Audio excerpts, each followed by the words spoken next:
Hello and welcome to another edition, a live stream edition of the John Keim Report. Do me a favor, subscribe to the show wherever you get your podcast. And if you're watching on YouTube now or later, hit that like button, hit that subscribe button. You can find us there as part of Ampire Media, Ampire. You can always read my work on ESPN.com. You can listen to Bram Weinstein, the voice of the Commanders, as you can see here on ESPN 630 in Washington, D.C. Listen to him every Sunday, calling the game. Bram, and first of all, I hope everybody had a happy holiday and nice Christmas out there. Mine was very good. I hope yours was, Bram. I hope you guys your family had a nice day. We had a great day. Yep. Yeah. No, it was. Listen, and the one of the benefits of them playing in New York on a Christmas weekend was we brought the family up there and we went and saw the Rockettes Saturday night, 10 o'clock show, nice. Where not only did we see the Rockettes, who are fabulous, but we saw a lady get dragged out of the audience because she was causing a disturbance, and it was kind of unbelievable, and it kind of enjoyable, I guess, to see that. So it was really kind of bizarre. Anyway, but it was a great time.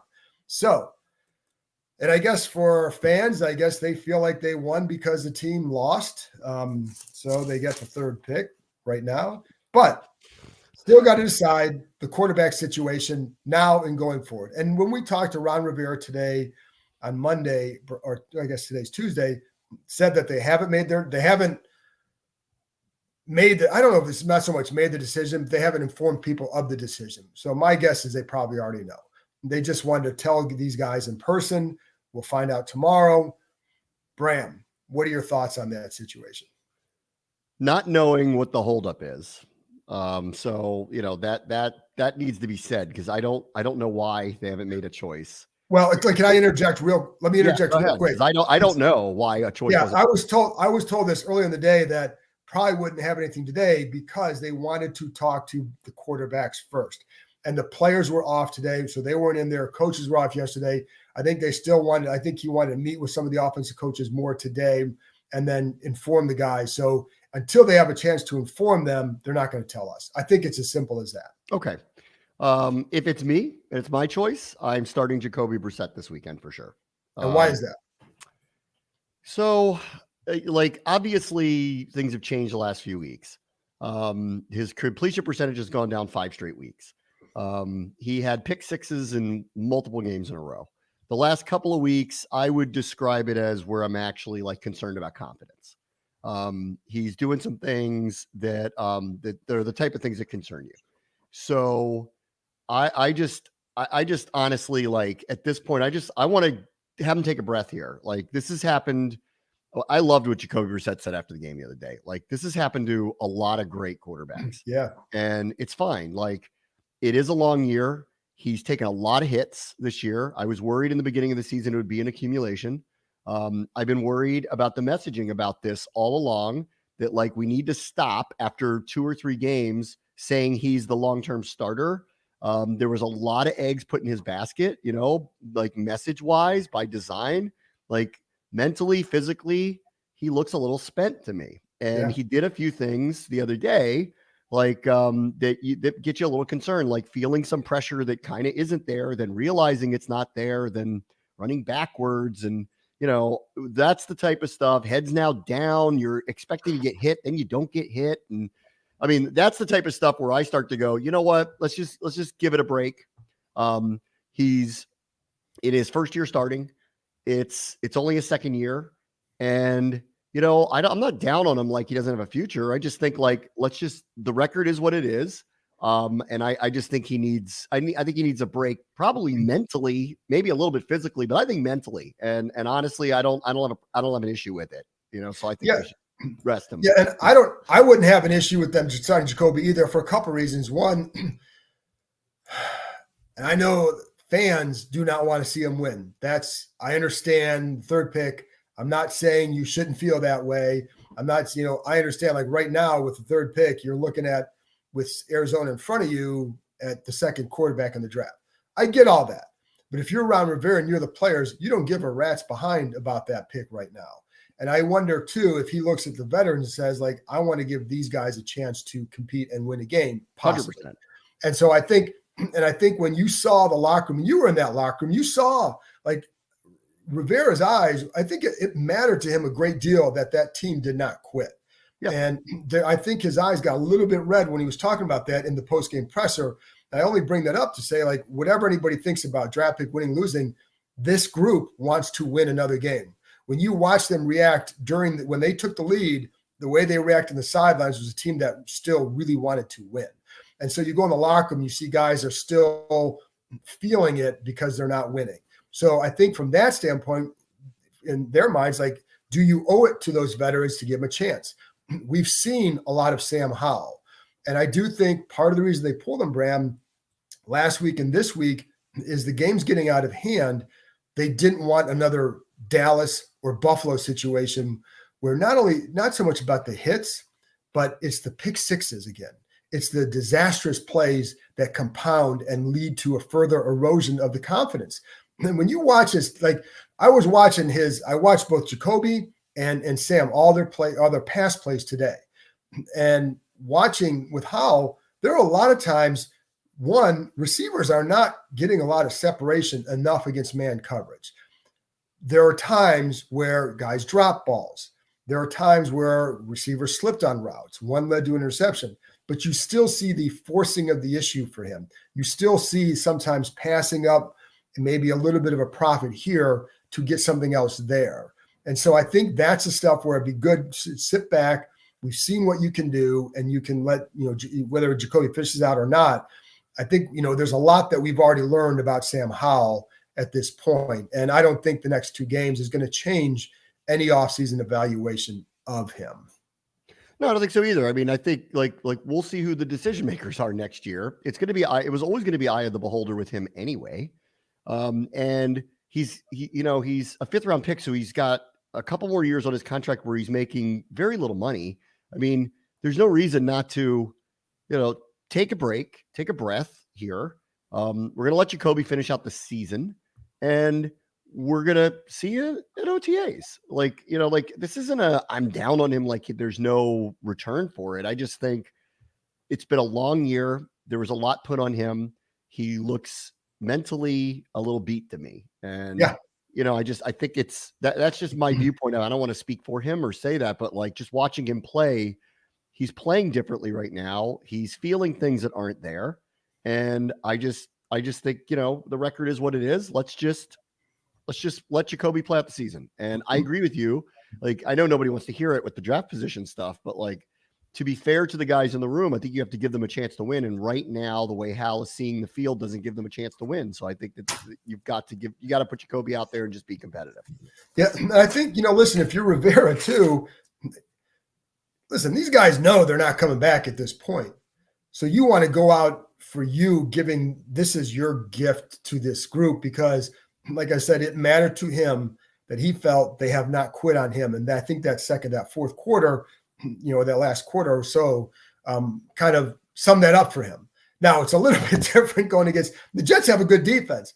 Niners have a different level of defense. Dallas is a different level too. So of team. So I love the Jets defense. I think they're great. All 3 levels. They're really good.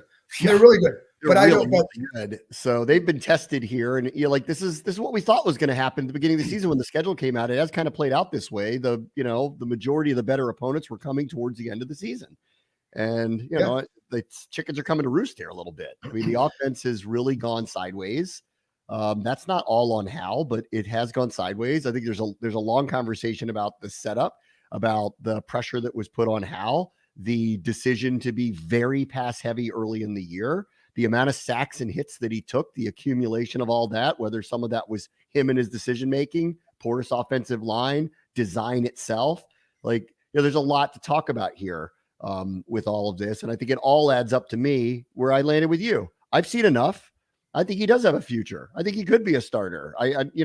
So let's take a breath here. They're 4-11. They're playing a team that might be in the Super Bowl. Let's take a breath here and allow him to kind of watch from the sideline. Yeah. And you cannot dismiss that kid at this point, because there are a lot of quarterbacks who've been through a lot of stuff in their first season. There are areas he has to improve on if he wants to become a quality starter, and there are areas that they can help him, but it's not as simple as draft a left tackle and Sam Howell's going to be fixed.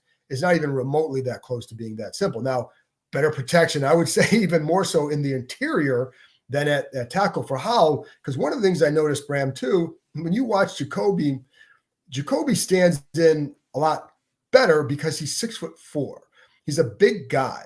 He's single line. Sam needs more of that, and they talked about this all offseason and then during the early part of the season, creating a better, more stout front like New Orleans did with Drew Brees to give him that ability to still see. And something you could see like a couple of times with Brissett, guys are almost in his lap and he's still throwing over the top of them. Well, that's not going to be the case with Howell. So he needs a stronger protection in that area. And there were definitely times where the protection broke down the other day, but it wasn't like he was always running for his life. So it's not as simple as that. There's a lot of other things that he's going to have to improve on to help the line also.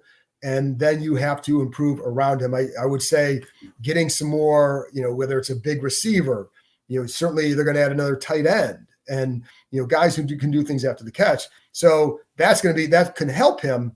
But there are things that I think that his focus will be on. How does he get better? Where did he break down? Because there are a lot of traits that he has that I like. And those aren't going away. He's a smart kid, works his butt off. It matters to him. He has a good arm. He's accurate. Then I think, you take those traits and you can build on that. It's just that maybe it doesn't happen right away. And, and so let's see how he is in a different situation. But I'm not ready to dismiss him. However, what this stretch has done is that it's clear the organization should keep looking to see if they can upgrade.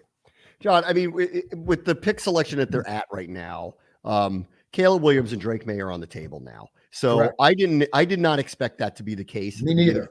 I didn't even expect it to be the case, even in the middle of the year when things were kind of going the wrong way. Neither. I felt like this team would turn it around to some degree.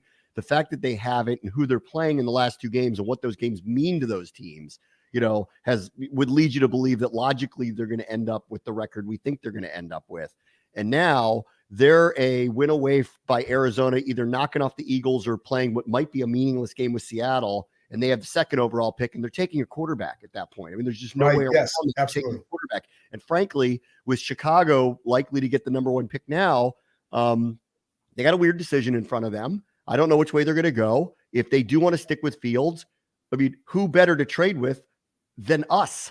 If we wanted to go up to number one, because they'll fall down to number 3 and land on either Marvin Harrison or whatever they want there and get assets with it. Like, I don't know. Like, I think they're both very much in play for Washington now, whether via trade or one falls into the lap, which would be the most amazing outcome, honestly. I mean, considering the season that they've had. So I didn't want to talk about this the whole time because I never thought it'd end up being all that really possible with the season that they were going to have. But now that we're here, like it's a likelihood. So a lot of this about how, like, I at this point now where their draft selection is, it's very hard not to envision them using the top pick on a quarterback one way or the other. Yeah. They have to. I mean, that's, it's funny because last week, I think it was really, John. I mean, like, I'm not turning him down if he's available to me, especially without giving up assets. It's like not happening. Yeah, no. And I think here's the thing, Bram, we haven't seen a long-term solution at quarterback since Joe Theismann, probably, right? So in that situation, you don't stop looking until you have that guy. And if you have a chance to grab one of the top 2 quarterbacks, and the one thing because this is, again, an entire offseason debating this or discussing this. So we got 4 more months of this. Buckle in, folks, because it's going to be, you got to build a line first. If you have a chance to get a quarterback, you have to take the quarterback if you don't have one. There's a lot of ways to go about it. You know this. I mean, like, I hate that we're talking about this now too, but now where their draft position is, if they are going to land on one of those 2 quarterbacks, I don't know how in the world they don't take them. And I don't really want to hear an argument otherwise. They have $90 million of cap space that they can work with. So there's a lot of maneuvering they can do. If they don't have to give up other assets, they're going to have 2 more picks in the top 40, one in the top 3 or 4 of the second round, and then another in the top 10 of it. Like, there's a lot. Whoever the GM is, whoever's going to be making these decisions is walking to a very interesting scenario here because they've got a lot of expiring contracts. They got a tremendous amount of cap space. They might land on one of these quarterbacks. If not, they might be able to pull off a reasonable trade to move up to get one of these 2 quarterbacks. Or if you're in love with the LSU kid, and I really haven't watched him enough to really, make an opinion either way, well, you'll get him. Like, so you're sitting in a situation now that I did not expect to be the case, but we are where we are. And the idea that we need to have this conversation about whether Hal is going to be the quarterback for the next 5 to 10 years is, I think, needs to be put on hold.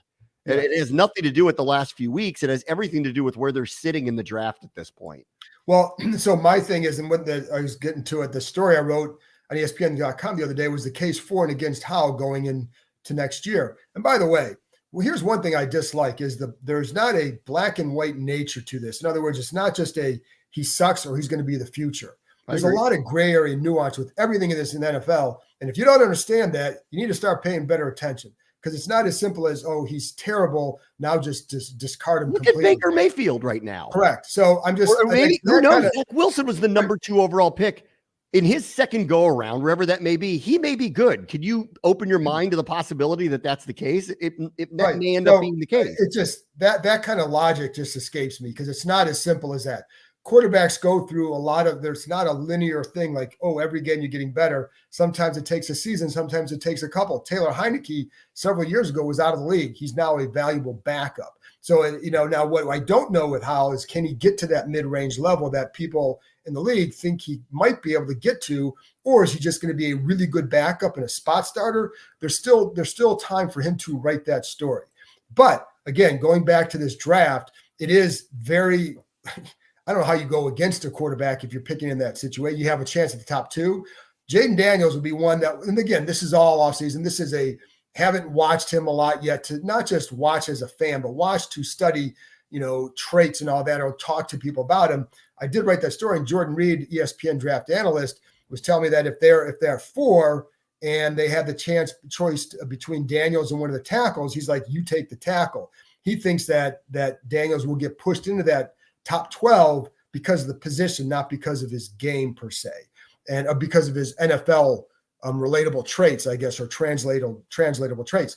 But if you have one of the top 2, you pick one of the top 2, and then you go from there. And the other thing to keep in mind for everybody is they can improve the line in many ways. You can improve the line by free agency. You can improve the line with trading back into the first round if possible. You can improve the line by taking a guy in the second round. So there are ways to do it if they get the quarterback this way. So the other thing is too, Bram, we'll get into the quarterback. I was looking at offensive tackles in the last 10 years of the draft or so to see, because there's this assumption that you don't want to take the quarterback high because they sometimes bust. But you look at the tackles, they're not always hits either. So it's not as simple as this position is always golden and this position isn't. Back in the day, it was harder with the quarterbacks because the money involved, it was just greater. Now it's slotted. So if you make a mistake on a quarterback, it's easier to move on. We know the importance of it, but there's never a guarantee with any of those picks, no matter the position. If they stay at 4 and pick a tackle, all for it, but at 2 or 3 and you have a chance to quarterback, you're taking the quarterback.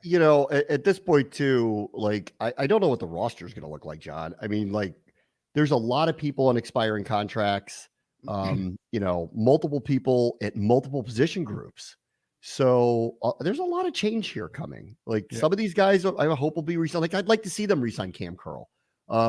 If Antonio Gibson has got a reasonable deal, I have no problem with them coming up with, figuring out a way to keep him here. What's Curtis Samuel's future? I don't know. What's the tight end room look like? What's the linebacker room look like? What's the offensive line look like? There's a lot here. So this one pick is not, I don't care who it is not going to flip everything upside down for them overnight. But I do look at the Texans a little bit here, where they needed a change. They got really young, really fast. They brought in this coach. He clearly has had a really good impact on the team. They went and drafted CJ Stroud, and look at them. They might win their division in year 1. Right. Whatever the outcome is for them, it's going to be an amazing outcome. I mean, if I told you at the beginning of the year, they're going to be 9-8 with Stroud missing 3 or 4 games and having what might be offensive rookie of the year type season anyway, I think you'd take that. So we're a long way away from knowing what they're going to do, but the table is very set for a lot of change now. And it's going to be dependent on what is valued by the new decision makers. Right. And so this is why it's so premature, but we are where we are. So this Hal conversation can only spin into what does the future look like? And sitting where they're drafting, it's impossible not to think that they have to at least whoever it is, seriously consider taking a quarterback. And I think someone put on here that Alton, the Penn State tackle, are bust proof. nobody's bust proof. I've seen too many guys with the safe picks who don't pan out, but you're not looking for bust proof. You're looking for high level players.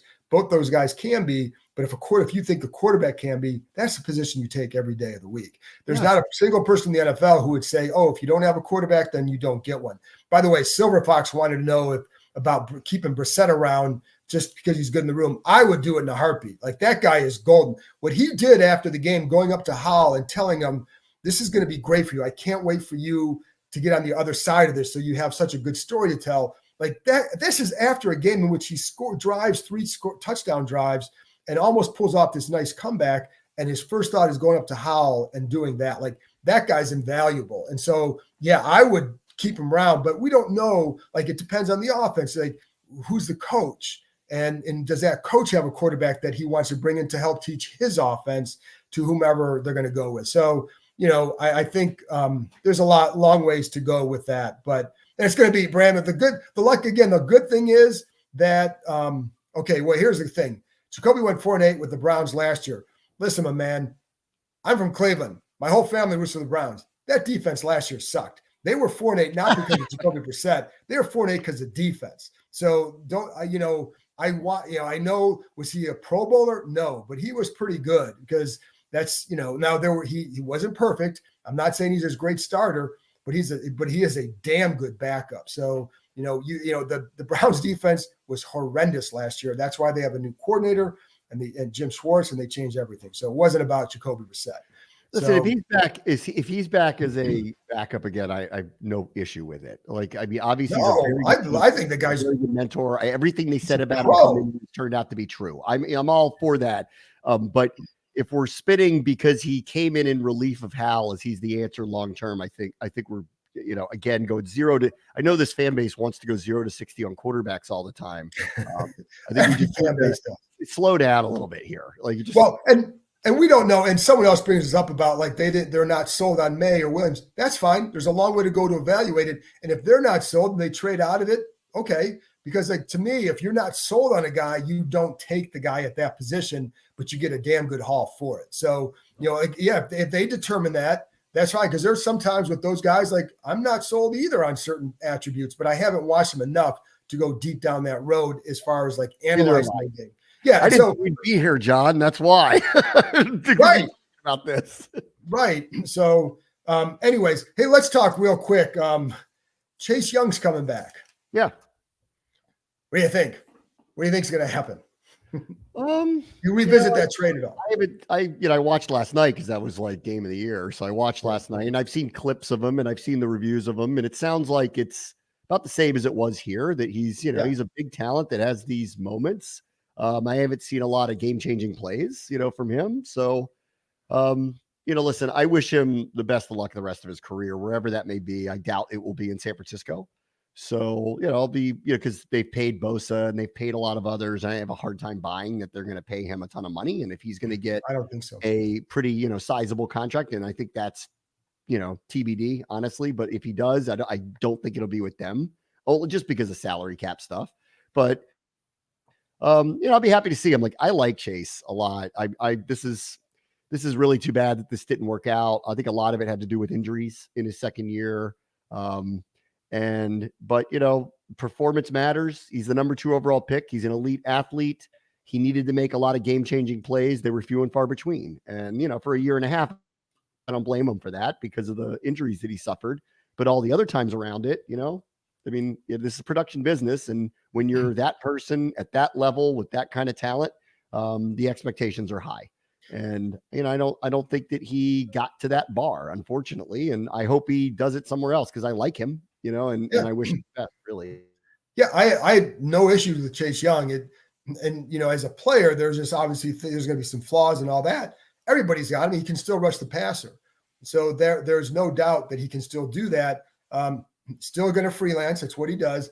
The one other thing too is what I definitely wonder if with him is, would he actually get that big deal in the offseason that would have gotten them a possible third round comp pick? I'm not sold on that. I think that knee is going to be an issue for him, unfortunately.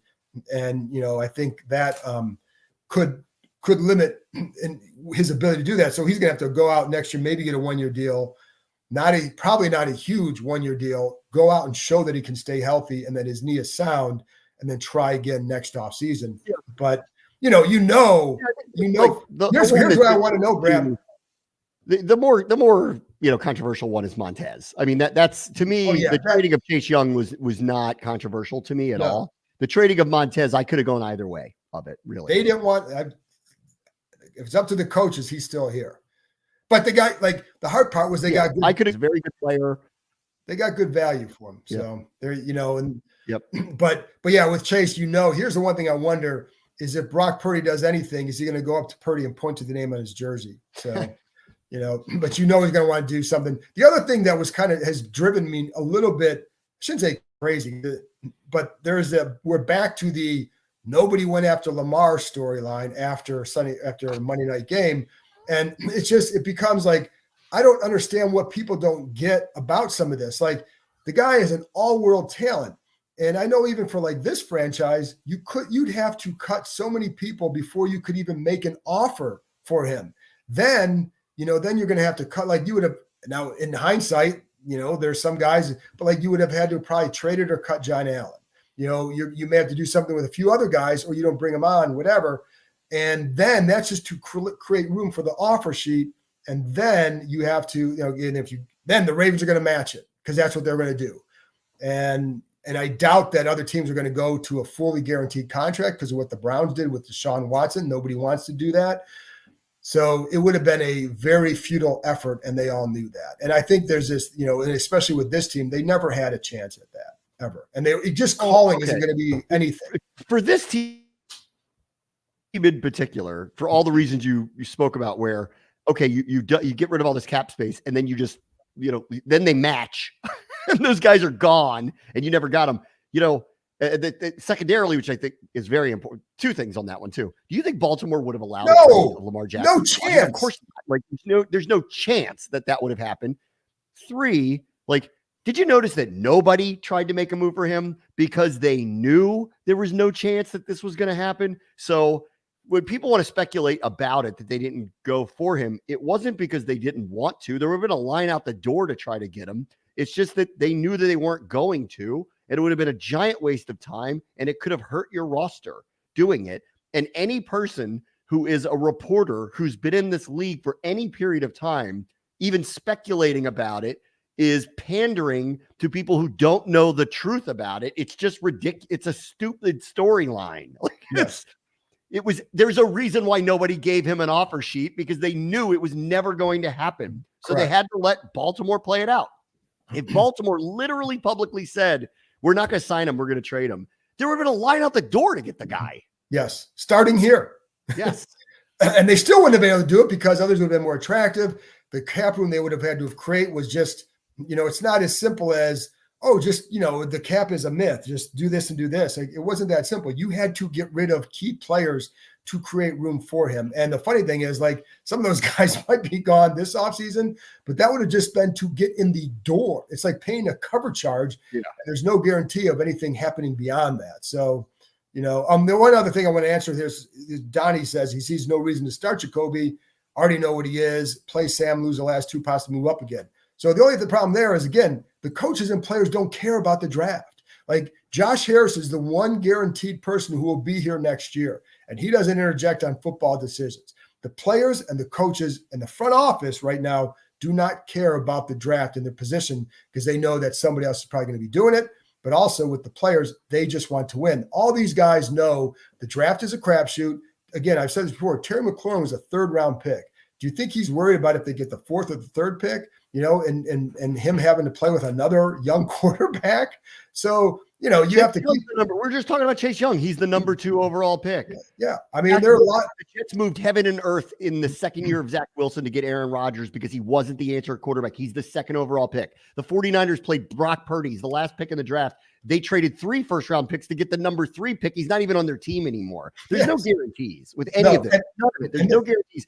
And the one thing I want to say about this, you all can hate me all you want about this stuff. I just don't subscribe to it. I think winning begets winning. I think this organization needs to do more winning.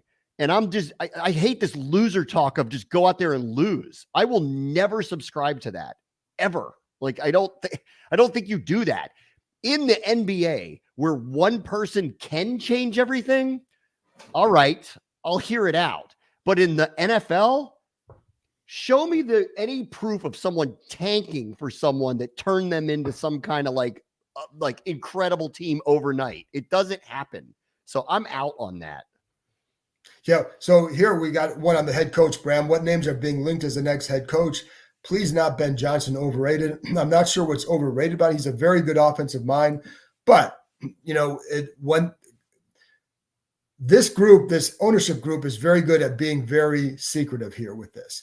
And I think they're trying to be very respectful to the current group and not get anything leaked out about who they might be going after and not jumping the gun here with it. I think guys that you expect to hear name would be a guy like Frank Smith, offensive coordinator in Miami, Dan Quinn, DC and Dallas, of course. A defensive coordinator in Carolina, Evero, done a really nice job. I think the defensive coordinator in Baltimore, Mike McDonald, really nice job. So those are some of the names. I can't remember. So we're going to hear a bunch of them, but Ben Johnson is clearly one of the guys that will be mentioned because everybody, like right now, he's going to be the hot candidate. Don't know that he's going to be the best candidate, but he'll be the big name candidate because everybody knows him. But I'd say stay tuned for a lot of the other names because there are going to be a few. I think there's some that are intriguing. I would personally look at. I'm not going to cut my nose off I'm not going to not look at a defense coordinator because you want an offensive coach.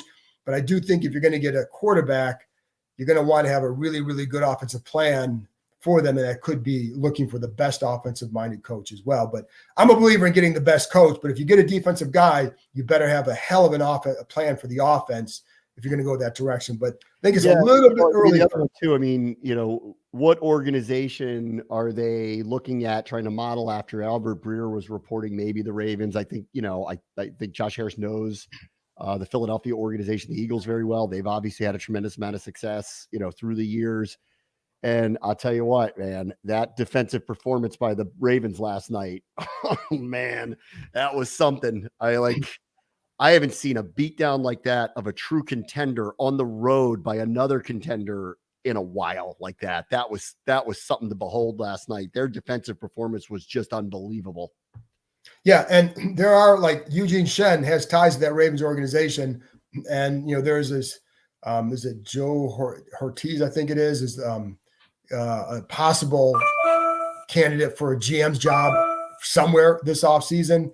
So I think that's something to watch too. But there's the Baltimore ties. I think Philly would be the other organization. There are a few guys that have Philly ties and Ravens ties who could be GM candidates as well. So that's all stuff we're going to get to down the road. And it's going to be a fun offseason because I think there's going to be a lot of things to discuss, and we can finally move past a lot of the frustration that people have had with the season and start looking ahead again. And how is Josh Harris going to build it, and who's going to be the key architect? And that's the problem, is a lot of these questions, people want to know if Howell will be traded or anything like that. We don't know until we know who's coming in here and what their opinion is of Howell. I wouldn't rush to trade him unless somebody wants to give you a good pick for him, because why? The kid might still develop into something even more valuable for you. He makes a minimum salary, and he has 2 years left on his contract. Why would I trade him? If you drafted another quarterback, for example. Sure. But I'm still like I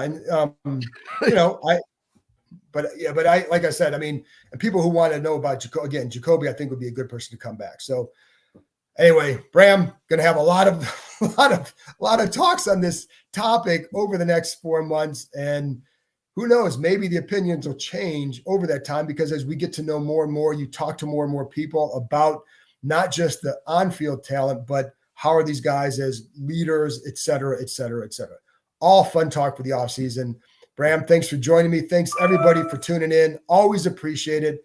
I'll be back on Thursday. I'm going to be talking to Nick Wagner from ESPN about the 49ers, but not so much the on-field product, but a little bit about Adam Peters, who was an assistant general manager there, who could be a key name to watch this offseason. Plus, another name for a coach, Bobby Slowick, the Houston Texans offensive coordinator, used to coach here, was out in San Francisco. Nick knows him well, a little bit on Chase Young and what really is going on there with him and his future. So we'll be back. I'll be back on Thursday with Nick. Bram, thanks for coming on as always. Thanks everybody for tuning in. I'll talk to you next time.